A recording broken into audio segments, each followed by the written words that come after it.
Hola, ¿qué tal? Bienvenidos todos a este nuevo programa de Judaísmo Hoy, donde como todas las semanas estamos aquí, Judith Hernández, Isaac Aysen, Carmen Peña y un servidor, Daniel Aysen, para darles la más cordial de las bienvenidas y para invitarlos a conocer todo lo que ha pasado esta semana en el mundo judío y lo que pasará la próxima semana.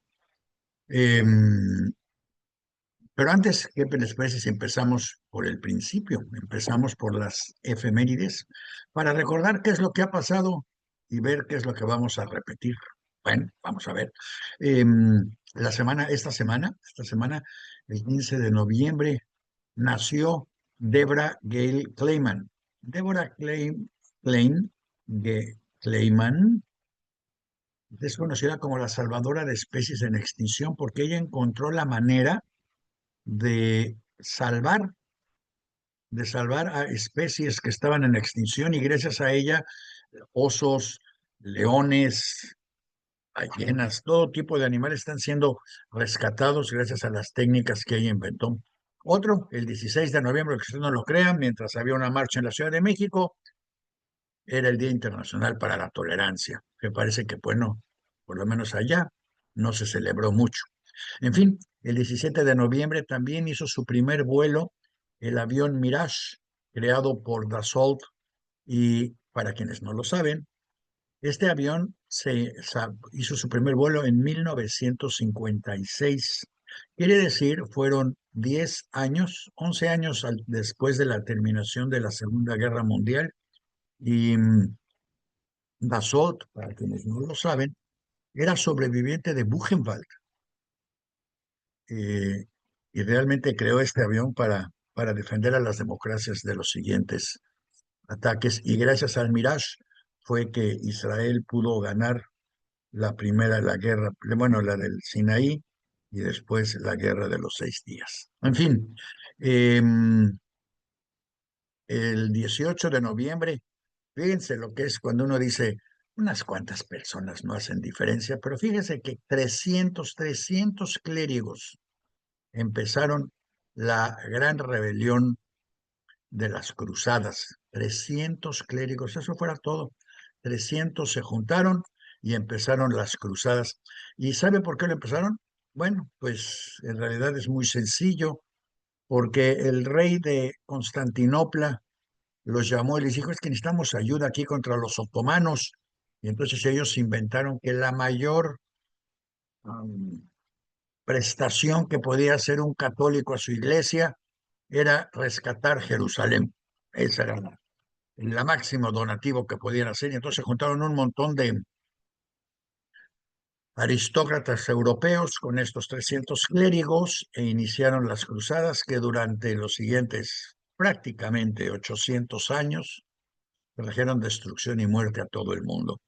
Por cierto que en sus ataques a Israel, los israelíes, los judíos que vivían en ese momento en Israel, todos lucharon a favor de los musulmanes y en contra de, bueno, no eran musulmanes, pero eran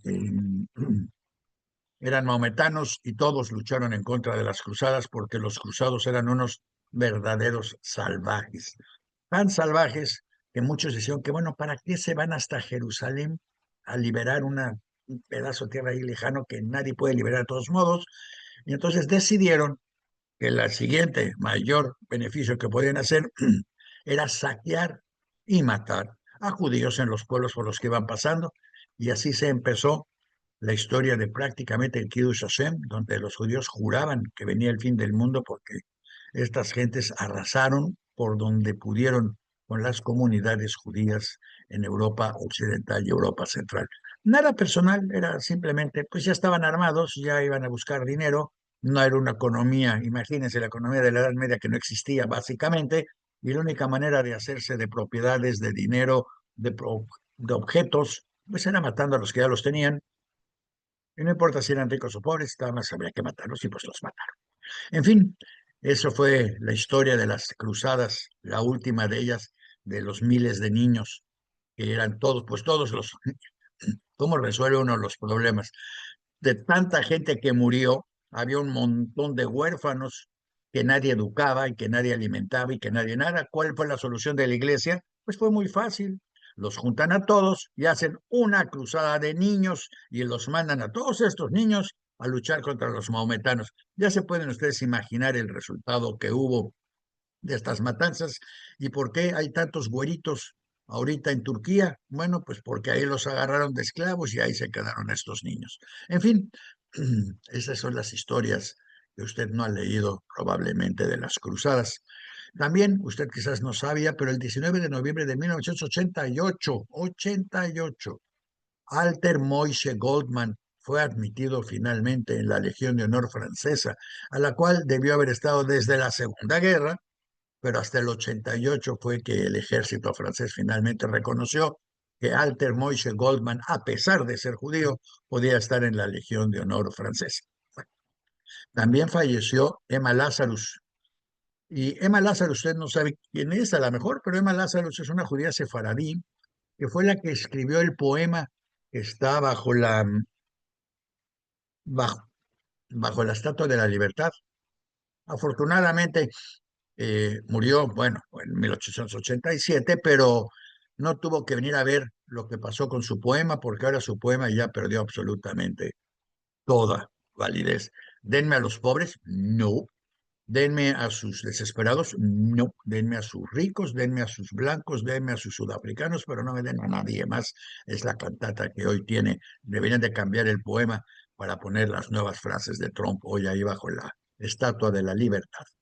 También se iniciaron los juicios de Nuremberg. Y esto es importante porque casualmente el mismo día que se inician los juicios de Nuremberg, pero 45 al 25 son 55 y 20, 75 años después, varios exmilitares de los Estados Unidos, hoy senadores, le recuerdan al ejército americano que su juramento es de lealtad a la Constitución de los Estados Unidos y no a cualquier presidente que esté en turno. Y de inmediato el presidente en turno, claro, los acusa de alta traición y pide la pena de muerte para ellos. Y ¿por qué viene al caso? Bueno, porque los juicios de Nuremberg tomaron a los que estaban precisamente a los criminales, bueno, en este caso solo a los mayores, porque los muchos otros se quedaron acá dentro en Estados Unidos y son los que de alguna manera están moviendo los hilos de la política actual. Pero no importa, como la historia lo señala, va a haber juicios en algún momento contra toda esta gente. Bueno, finalmente, usted tampoco lo sabía a lo mejor, pero en 1984, esto es bien extraño, pero bueno, en 1984 empezó a celebrarse, bueno, oficialmente en el mundo occidental, una festividad que nadie conocía, que pocos conocemos hoy, que es la festividad de los judíos etíopes, que en esta fecha, es el 21 de noviembre, en esta fecha celebran una festividad particular en la que reevalúan y reaceptan sus votos al judaísmo, su pertenencia al judaísmo. Y este año lo hicieron en la ciudad de Nueva York y lo hicieron también en la ciudad de Jerusalén, donde están las dos mayores diásporas de judíos etíopes. Bueno, con todo esto, con todo esto, podemos pasar a eventos de la semana. Ya tenemos aquí a Isaac y a Carmen, pero vamos primero a eventos rápido y luego nos vamos para recibirlos. Esta semana las recomendaciones del Diario Judío es: pasado mañana en Los Ángeles es el Yiddish Talk, el día en Yiddish, donde a partir de las 9:30 de la mañana en Los Ángeles va a haber toda una serie de eventos todo el día, conciertos, pláticas, presentaciones en Yiddish en la ciudad de Los Ángeles. Eh, Posteriormente hay otra semana, una semana de Yiddish en Nueva York y otra en Chicago, y usted puede leer todo al respecto y todos los eventos los puede checar en Diario Judío, en el calendario de eventos de Diario Judío, y ahorita también aquí en la sección de recomendados para esta semana. También los puede checar en mamelotion.org. La noticia, bueno, pues la noticia, como ya dijimos, La noticia es que ex militares y ex miembros del gobierno de los Estados Unidos recordaron a las Fuerzas Armadas que su juramento es, como dijimos, con la Constitución y no con el presidente, y esto provocó una reacción violenta de parte del presidente acusándolos de traidores a la patria. Pero se equivoca. Realmente eso es lo que hace diferente a los Estados Unidos. Es lo que de alguna manera va a impedir que haya un Manuel Andrés acá, o un Luis Echeverría, o cualquiera de esas porquerías. No se va a dar acá porque el ejército sí va a ser honorable y sí va a respetar su, sí va a respetar su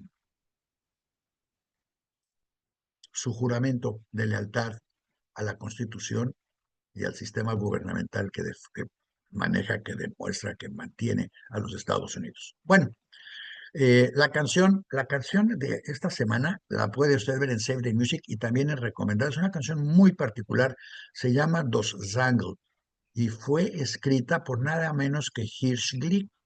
Para quienes no conocen a Hirsch Glick o no lo recuerdan, Hirsch Glick fue el que escribió Zognit Keinmoll, el himno de los partisanos. Hirsch Glick fue asesinado a los 22 años de edad, o sea, el himno de los partisanos y esta canción y otras más las escribió antes de los 22 años de edad. Y usted puede escucharla aquí en Diario Judío en la sección de recomendados y puede escucharla también, obviamente, en Save the Music. Y finalmente, el libro que les recomendamos es profundamente oportuno y deberían de leerlo, se llama The Maccabean Playbook. El bueno, no sé, lo reduciría yo a los eventos de los macabeos, donde se analiza toda la historia de lo que fue el país de Yehuda, le llaman ellos, y dicen que le llaman Yehuda para no usar términos como Israel, ni judíos, ni nada. Bueno, usan Yehuda para explicar cómo se da cómo se da todos estos eventos a través de la historia con análisis históricos muy detallados, tanto del retorno de Babilonia a Israel como de los conflictos internos desde siempre entre los sacerdotes que quieren reconstruir el templo y los no religiosos que quieren un país que no sea teológico. Y ese conflicto nos lleva a Hanukkah, en el cual pues los que no, los que sabemos o recordamos nada más de la escuela, pues recordamos que se prendieron las luces, que bajaron los macabeos, que liberaron el templo de los griegos y que tenían un poquito un poquito de cera para iluminar el templo y que con un poquito de cera pues lo iluminaron duró en vez de durar un día, duró 7 días porque ese fue el gran milagro. Lo que a veces no nos queda claro es que el templo de Jerusalén era chiquitito. Creo que aquí tengo las medidas. Era, era realmente una casucha. Déjenme ver si encuentro bueno, en total, primero vamos aparte. Todo lo que era el territorio de Jerusalén e Israel en aquel momento eran 25 millas de largo por 30 millas de ancho. Eso era todo. Jerusalén estaba en el centro.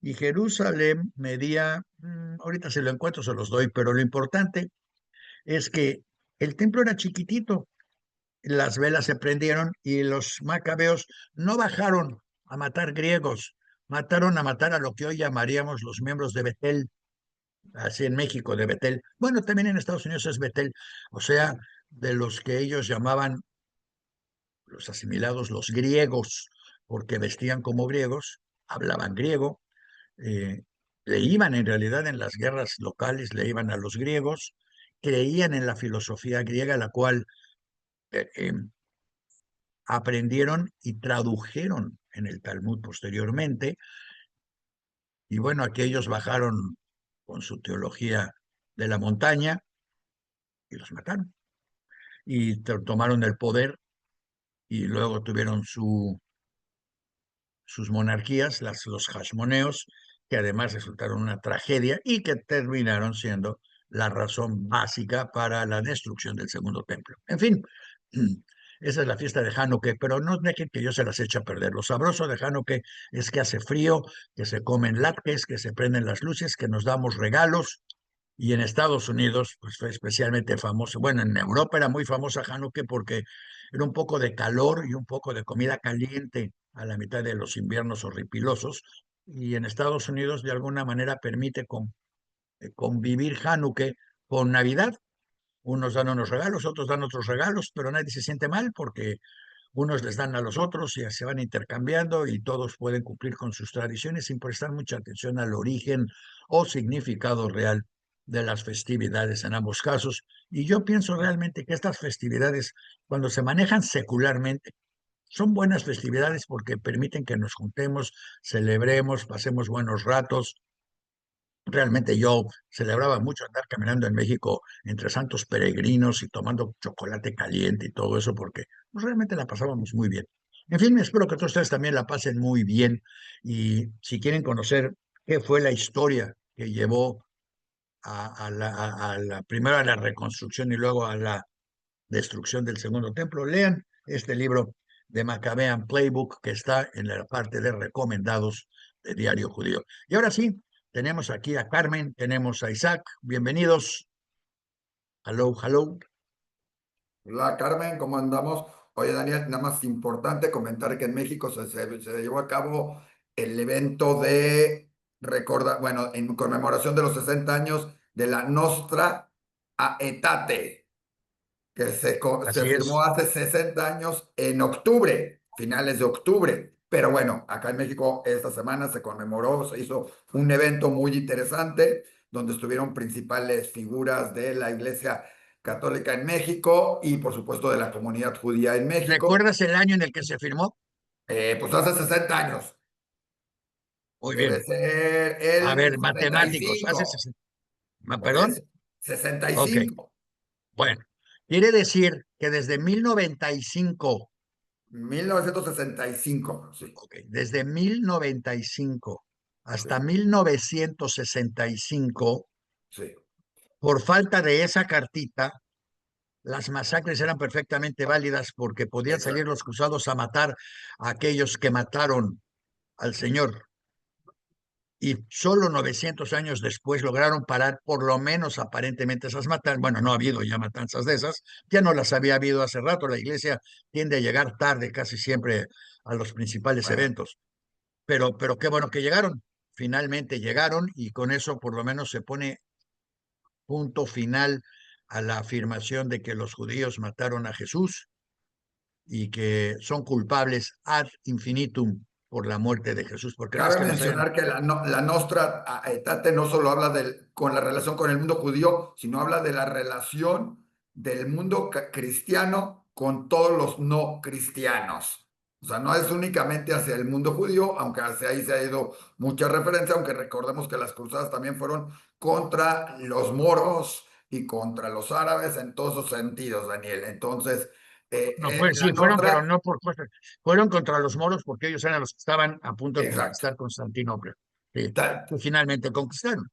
Claro, y de ahí viene todo eso, Daniel, pero nada más. Y muy relacionado con eso, justamente acaban de reconocer al alcalde de Castrillo Mota de Judíos, que se llamaba antes Mata Judíos, le acaban de dar un reconocimiento en España como un gran alcalde, etcétera, y por su labor que ha hecho para digamos, recuperar la historia judía.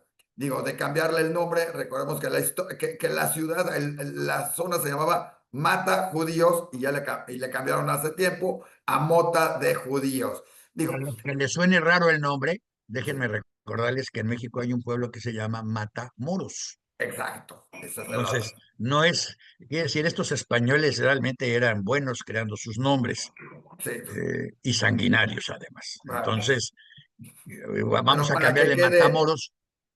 ¿Cómo le vamos a cambiar a Matamoros? ¿Vivan moros?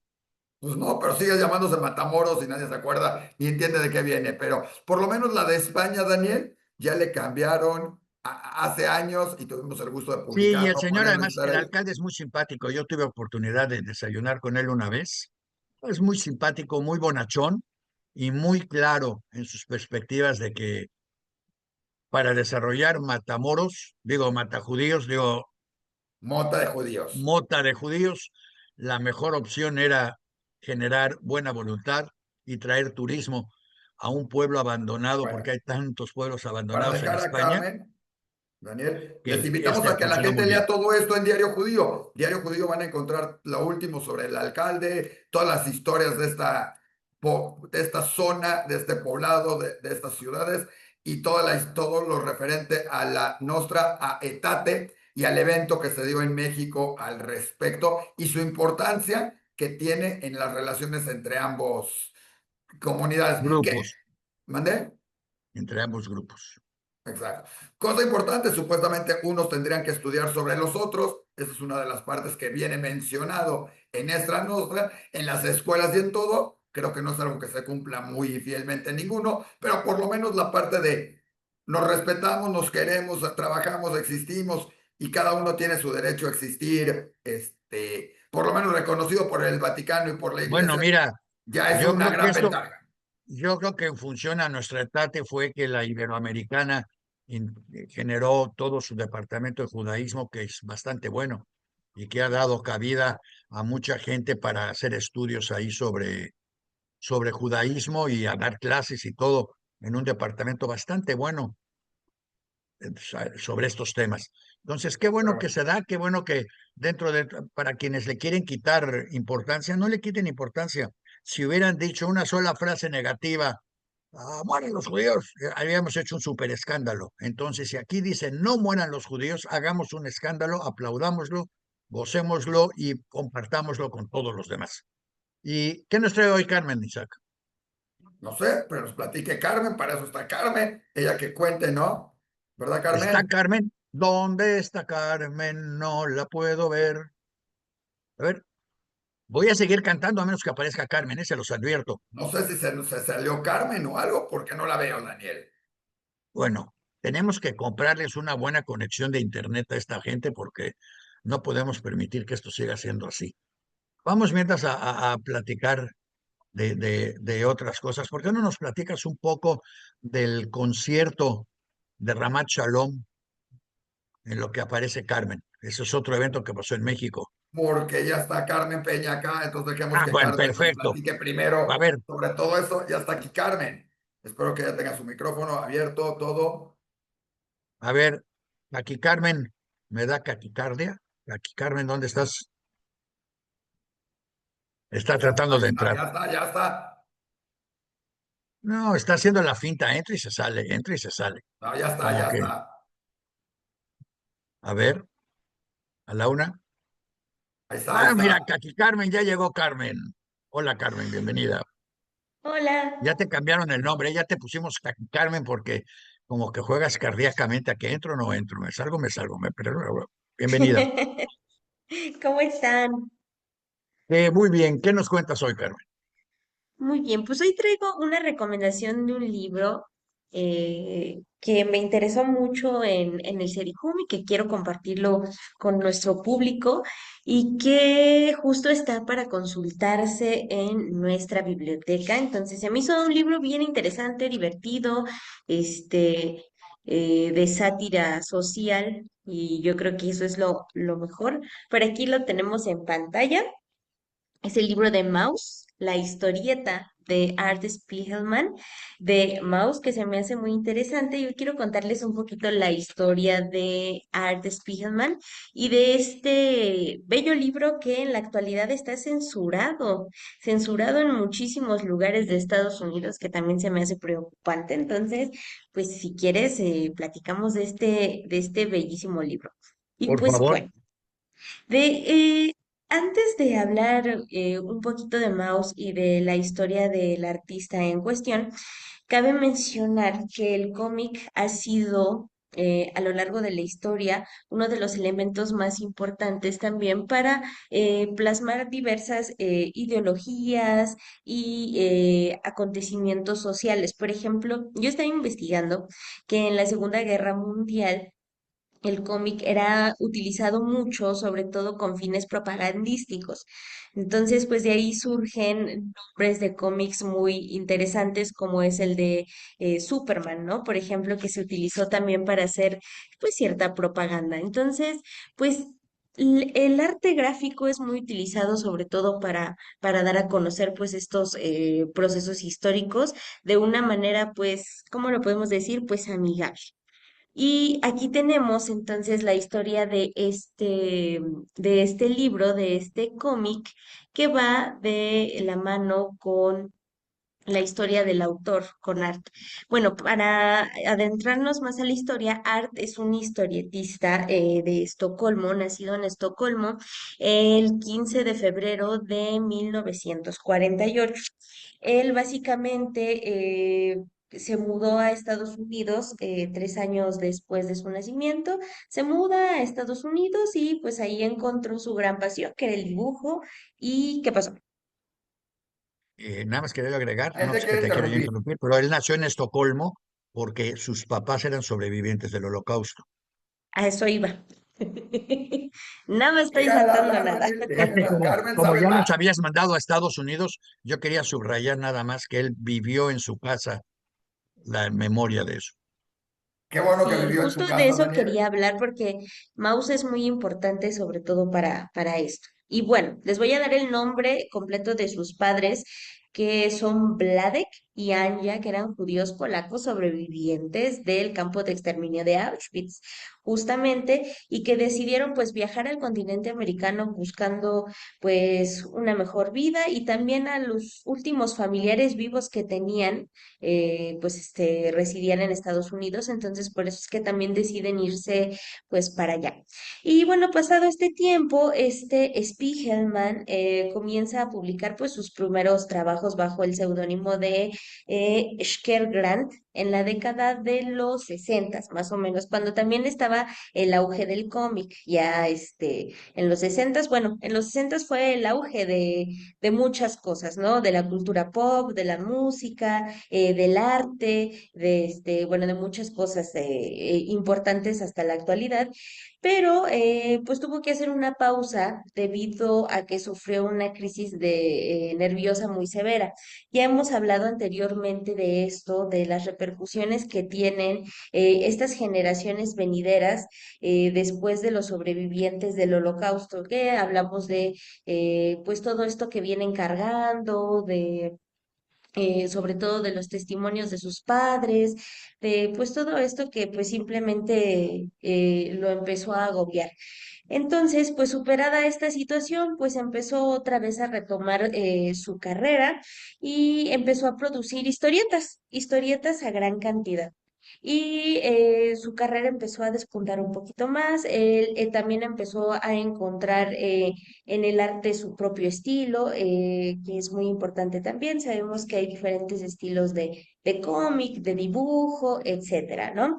Y Mouse, que tenemos por aquí exhibido, esta es una bella fotografía que tomó eh, Luis Fernando Meneses del área de difusión, que es uno de los tomos que tenemos por acá. Al parecer, tenemos este que está en inglés y también tenemos otro que está traducido al español para que la gente lo pueda venir a consultar. Y bueno, pues en los años 80, junto con su esposa, fundó Francois Mouly,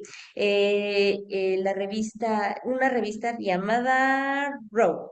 Y en esta se publicaron las primeras entregas de Mouse, que es su historieta pues más famosa, ¿no? La más icónica que tiene en su trabajo. Y en esta obra, Spiegelman plasmó el horror nazi que sufrieron los judíos en el Holocausto, retratando a los personajes con animales.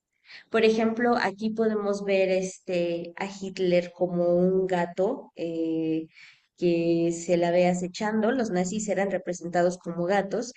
y a personajes de otras nacionalidades también los reflejaban con otros animales, por ejemplo, también a los polacos.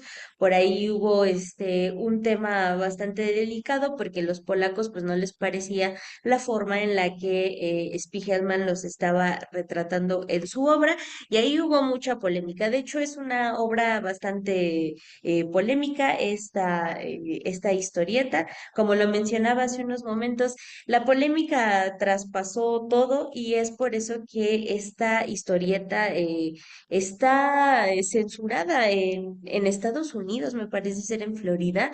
Leí un artículo que hablaba sobre la censura de esta obra que me parece muy importante, no solo para el conocimiento del Holocausto y los testimonios que se han ido dando, sino también es una obra que revolucionó el arte gráfico, que se me hace muy interesante. Entonces, el hecho de censurarla, pues habla mucho de cómo se están manejando las autoridades en torno a el arte y la libre expresión. Pero bueno, en esta obra, Art Spiegelman retrata la dura relación que tiene con su padre y su madre.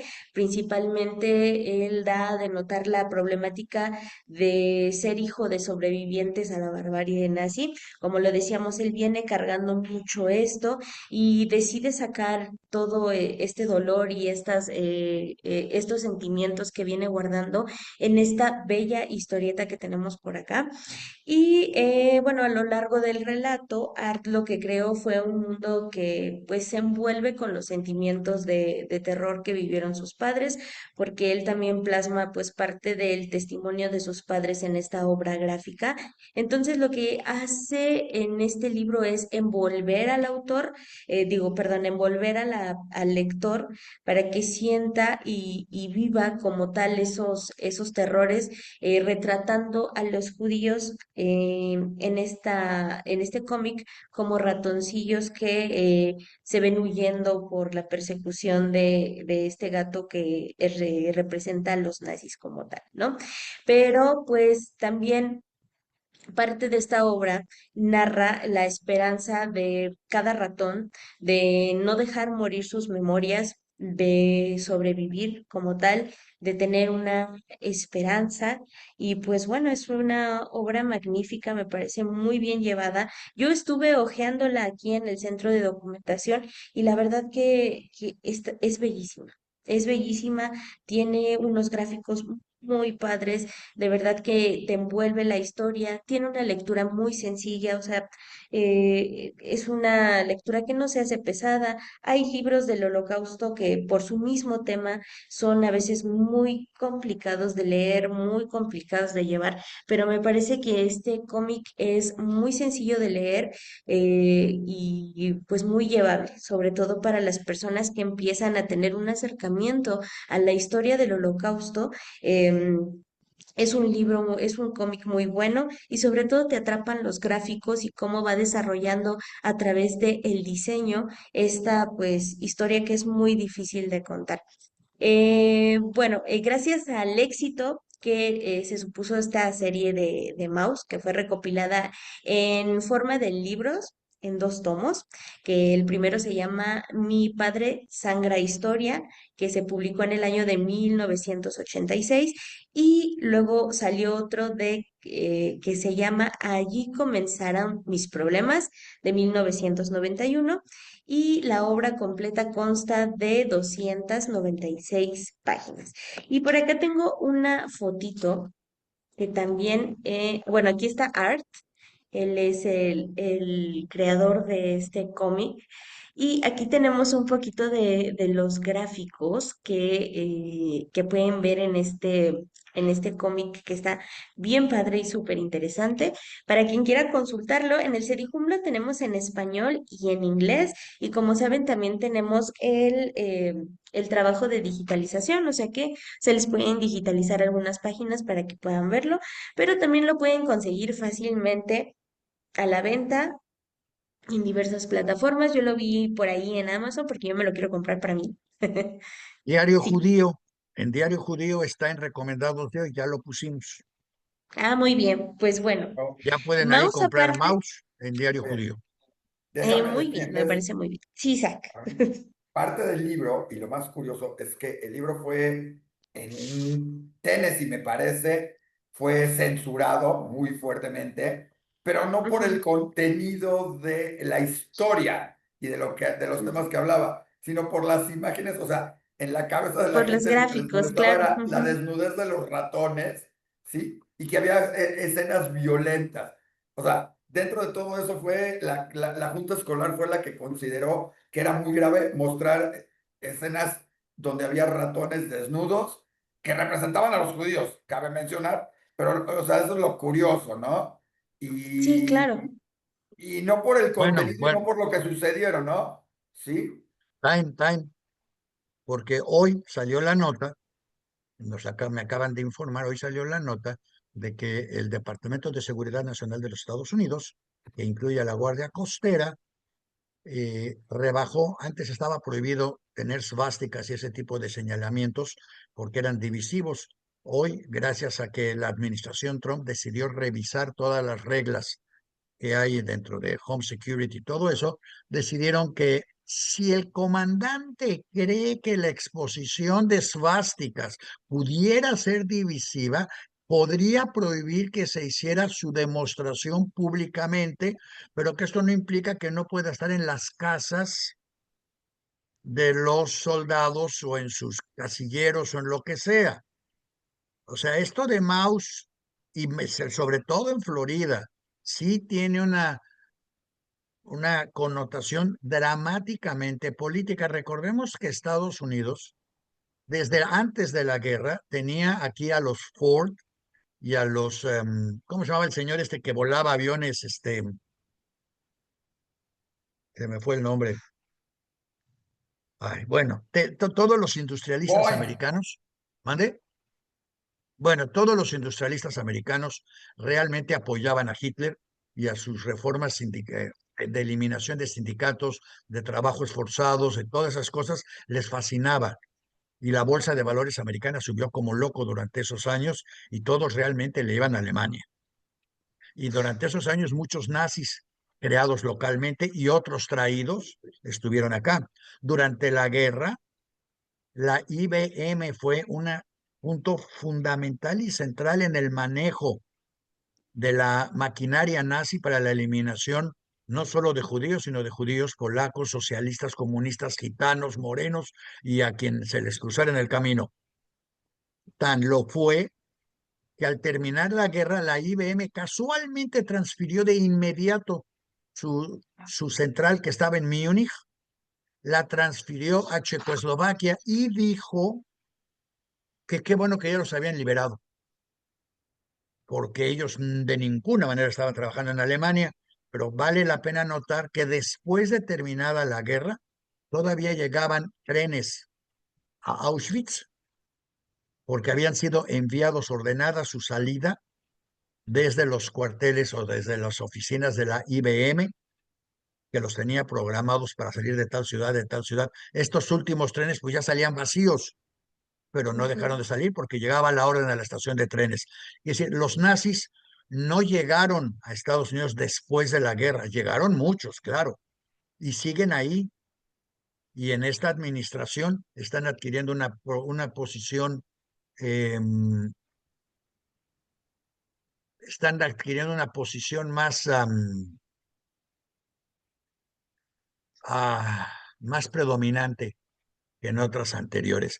Quien busque ahorita las noticias de lo de la svástica en el gobierno en las reglas militares de los Estados Unidos, se va a encontrar dos notas. Una que ya salieron a decir del ejército americano, que no es cierto, no es cierto, es puro cotorreo lo que dijeron, pero la verdad es que cada vez que sale una nota de algo que dice Trump o su administración, y luego salen a decir que no es cierto, resulta que sí era cierto y que nada más lo están tratando de pasar de alguna manera velada para que pase por los filtros y pueda implementarse. Lo mismo es cierto también que acusó de traición a aquellos que dijeron que le recuerdan al ejército americano que su lealtad está con la Constitución. Y parece que lo que estamos hablando es muy superficial, pero la realidad es que esto implica ya un pleito, una crisis constitucional profunda en los Estados Unidos entre los que quieren usar el ejército y los para beneficio de Trump y los que lo quieren usar para defender a la República. Sí, Isaac. Creo que debemos dejar a Carmen seguir hablando de todo lo que trae del CDCUM, no desviarnos, porque pues lo trae todo eso, pero solo te voy a hacer un comentario más. Cuando salió el libro, en algún momento hubo una asociación protectora de animales que se quejó del libro porque difamaba a los animales y hubo X loco, porque por ahí lo pescamos en algún lado en algún momento, cuando presentaron el libro nos los enseñaron, hubo un loco que dijo que era un insulto para los ratones en su momento el compararlos con los judíos.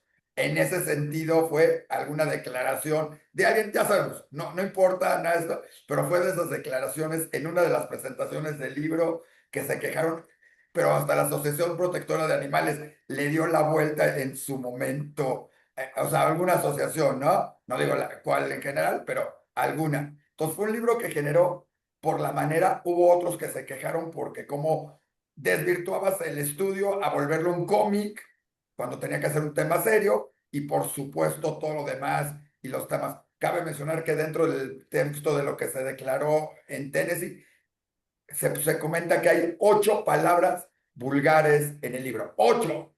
Y por eso era una de las razones para prohibirlo, más la desnudez en especial, no por el tema y no porque se hablara de otra cosa, sino porque había Bueno, desnudez y había 8 palabras Ujú. vulgares en el texto y generó toda una polémica que además fue muy curioso en Tennessee sobre la censura educativa o no educativa, llegando a muchos tribunales además en cuestiones de esto para ver si se permitía o no se permitía, o sea, olvidándose del tema de lo que hablaba, pero también fue un libro que generó ese tipo de polémica a nivel local y en varios lugares de Estados Unidos, ¿no?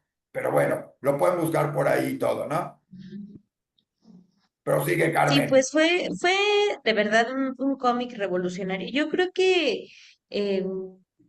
hay gente que es muy purista a la hora de tratar temas, pero yo siento que el hecho de que Mao se haya hecho un cómic, pues es acercar a otro público que a lo mejor no es historiador, no es académico o lo que tú me digas, a que conozca el Holocausto a través de lo que a ellos les gusta, ¿no? Como el público de los cómics. Y aparte, Maus no solo es un cómic, sino es una obra que ha sido reconocida con muchísimos premios, entre ellos el premio Pulitzer, o sea que es uno de los premios más importantes. Ha tenido el premio internacional del Festival del Cómic en Angoulême en 1988, el Pulitzer en el 92, el premio Eisner a la mejor novela gráfica reeditada en 1992, el premio literario de ficción de Los Angeles Times en 1993 y le ha valido comentarios de la crítica literaria a la primera obra maestra de la historia del cómic. Entonces, pues no solo es un cómic que causó polémica, sino que yo creo que es una forma de acercar a diversos públicos que tienen otros intereses como las novelas gráficas a un tema que es muy delicado del Holocausto y que a mí me parece, bueno, en personal,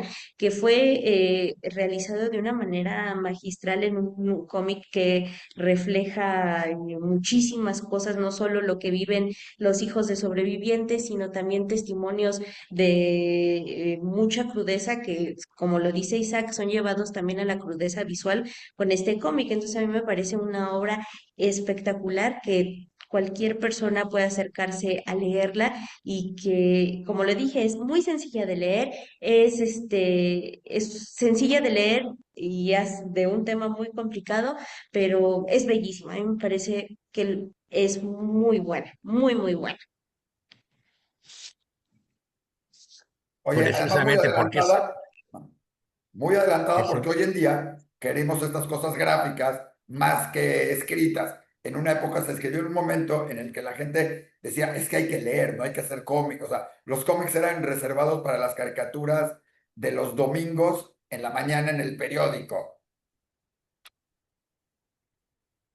Es justo lo que te digo, pues es 100% la oportunidad de acercar a diversos públicos pues a temas importantes como lo es el conocimiento del holocausto o otros temas a través del arte gráfico que se me hace bien interesante y pues nada, consúltenla, es muy buena, de verdad es una obra muy, muy buena. Aquí siempre recomendamos cosas buenas.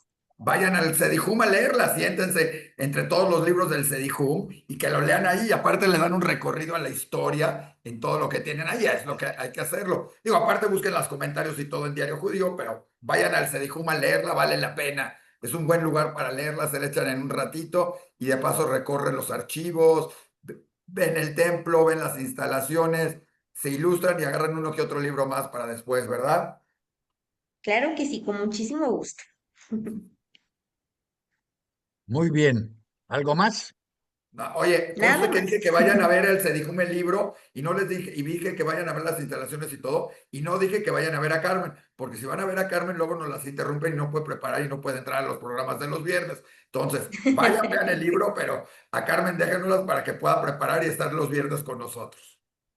Y si lo que Muy quieren es bien. leer, si lo que quieren es leer libros de animalitos sobre lo que está pasando en todo el mundo y cada vez con un poco más de salvajismo, a lo mejor quieren leer también La Granja de Animales para comprender cómo se llega a Maus, porque es con La Granja de Animales la que le da el pie a la llegada de Maus. Y si quieren entender todavía cómo va a afectar la inteligencia artificial y toda la tecnología que estamos teniendo, lean también 1984. Tres libros, miren. Granja de Animales, 1984. Luego se pueden ir a Fahrenheit 421 si quieren y finalmente a Maus. Y van a ver en lecturas muy simplonas, bueno, fáciles de leer, el procedimiento por el cual el fascismo se va apoderando de ciudades, países, naciones, etcétera. Bueno, eso es si quieren ver esa parte. Si quieren ver la otra parte, pues vean la parte buena. Por lo menos en Estados Unidos hay una dramática oposición a las actuales medidas de Trump. Vienen muchas, prepárense porque vienen muchas. Em, em, debido a que debido a que está perdiendo popularidad, que su base se le está yendo y él necesita de alguna manera asegurarse de ganar las próximas elecciones, que todavía les falta, pero tiene que reafirmar su base. Y entonces vienen muchas cosas, algunas pasarán en Venezuela, donde ya vieron ustedes al Maduro cantándole, llevándole serenata a Trump, es ridículo, ¿verdad? Pero bueno, llevándole serenata a Trump y ya vieron ahora le toca a Zelensky, ya le tocó a Netanyahu descubrir quién es Trump, porque lo cambiaron, todos sus edificios de Tel Aviv y todos sus aplausos se los cambiaron pues por un campo de golf en Arabia Saudita, pero en fin, esas son otras cosas que comentaremos más adelante. Mientras tanto, les recomiendo este libro de Maccabean Playbook porque casualmente dentro de todo este contexto les permite entender cómo esa división dramática entre judíos ortodoxos y judíos no ortodoxos ha estado presente desde siempre en el judaísmo y las consecuencias que ha traído. Y yo quiero decir, porque yo no soy ortodoxo, claro, las consecuencias que ha traído cuando los ortodoxos dominan y controlan el gobierno, invariablemente ha resultado en la destrucción del país en el que ellos gobiernan. No porque sean ortodoxos, sino por las políticas que toman claramente.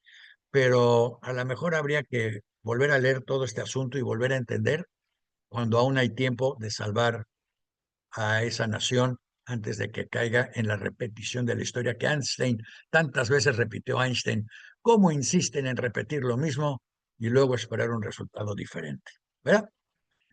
Y para eso sirve el CDJUM, porque ahí pueden leer lo que pasó, conocer cómo pasó y entender o aprender a no repetirlo. Ojalá eso fuera, imagínense si pudiéramos no repetir una y otra vez las mismas tonterías de la historia, pero parece que la historia está basada en la naturalidad del hombre. O sea, ¿por qué querían reconstruir el templo de Jerusalén? ¿Sabe usted? Yo le voy a decir, de acuerdo a declaraciones de Esra y Nehemia, ni más ni menos. Esra y Nehemia. Ellos querían reconstruir el templo porque sin el templo ellos no tenían autoridad, sin autoridad no tenían trabajo, sin trabajo no tenían ingresos, sin ingresos no podían poner impuestos, sin impuestos no podían tener un ejército y sin ejército no tenían autoridad para poder reconstruir el templo. Tardaron más de 100 años en reconstruir un templito que debería ser una choza ahí en una montaña de Jerusalén, una cosita de nada que además les regaló el rey Darío de Persia con dinero de la nobleza persa. Él de su dinero mandó decir, y les mando el dinero para que construyan. Y construyeron su chocita, pero como no tenían una barda alrededor, no se les consideraba una ciudad y no se les consideraba autónomos. Es interesante que esta ley de la época de Darío sobreviviera hasta la época de los kibutzim, porque la regla de los kibutzim era llegar en la noche a construir como fuera una barda y una torre, porque la barda y la torre le daban ante las autoridades turcas, le daban validez legal al asentamiento recién creado y ya luego podían empezar a llenarlo o a expanderlo, pero tenían que tener una barda y una atalaya o eran destruidos.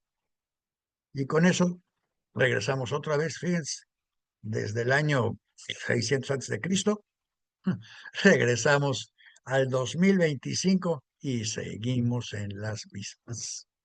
Pero bueno, algo más, Isaac. ¿No? Ya platicaremos, Daniel, la próxima semana también de un libro que se llama Next, bastante interesante, de Avi Horish, con los que tuvimos la oportunidad de entrevistarlo. Fueron los premios Ilan. Vino Avi, que es toda una personalidad en cuestión futurista, y nos habló en este libro Next, ¿sí?, sobre lo que va a suceder y lo que estaremos viendo dentro de los próximos 5 a 20 años, pero principalmente, además, para el 2030, o sea, 4. Y con el doctor Peter Koch, que nos habló sobre la futura cura de cáncer, que es la vislumbra para gran parte de los cánceres en menos de 10 años. Una entrevista muy interesante también con él. Este Avi es más optimista que Yuval Harari. Bastante más optimista que Yuval Harari en ese sentido, en muchas cosas, y bastante bueno y bastante interesante lo que él supone que estaremos viendo dentro de 4 años, 2030, porque es una fecha simbólica, emblemática, ya les explicaremos, pero lo importante es de que, pues, lógicamente habla de los autos autónomos, mucho más de la medicina, de lo que estará sucediendo O en sea, muchos campos con la él habla del inteligencia mundo. artificial. ¿Mandé? Este señor habla del futuro en el mundo. Sí. Es que Yuval Harari habla del futuro del no futuro de Israel. Bueno, y también habla del futuro del mundo, Yuval Harari, en muchos sentidos y Sí, todo, sí, en varios de pero sus libros y todo. yo me refería a su obra del no futuro de Israel, si También, siguen como van.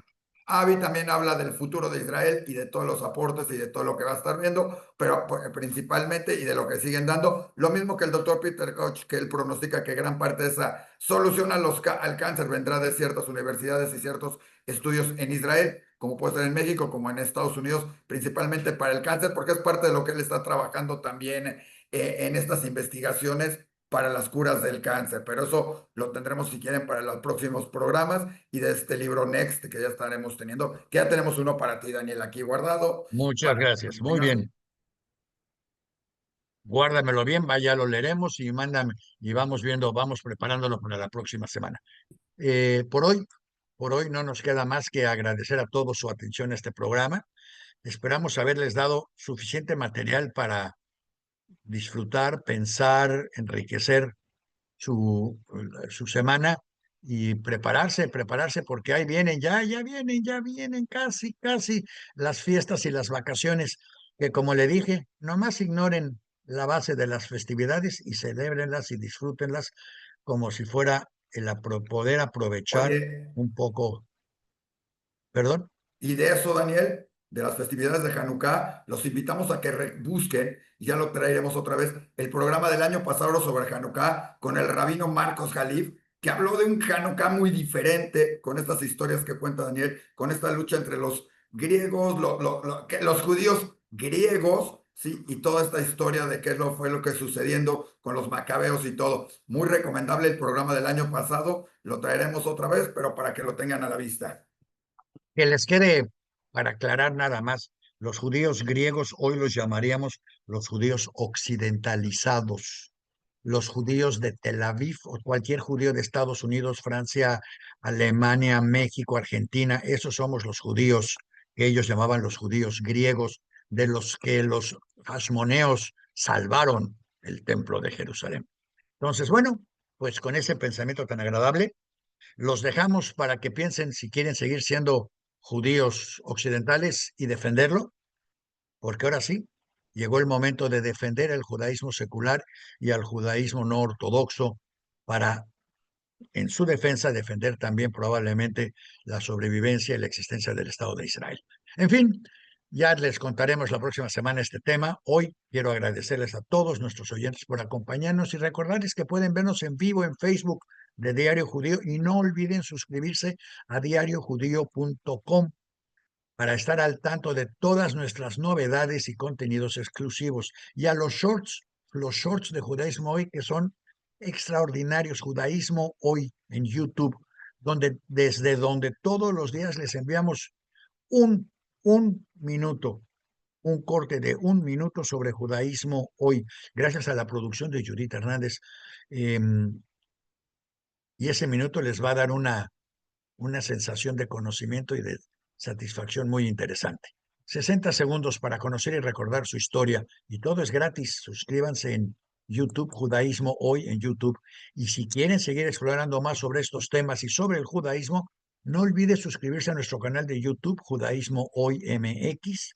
Como ya dijimos, Judaísmo Hoy Shorts, para no perderse de nada. También suscríbanse. ¿Cuántas suscripciones y todas gratis? Suscríbanse a Diario Judío y les llegará nuestro boletín, nuestros boletines. Usted puede escoger todos los que quiera recibir o escoger nada más el que más les guste. Y bueno, por hoy les agradecemos su atención nuevamente. A nombre de Judith y de Carmen, Isaac y un servidor, los invitamos a que nos acompañen la próxima semana a las 12 del día, hora de Ciudad de México, 10 de la mañana, hora de San Diego, y todos los demás en otras ciudades, pues hagan sus cálculos de horario para que lleguen a tiempo. Muchas gracias y hasta la próxima semana. Bye bye. Gracias, Carmen.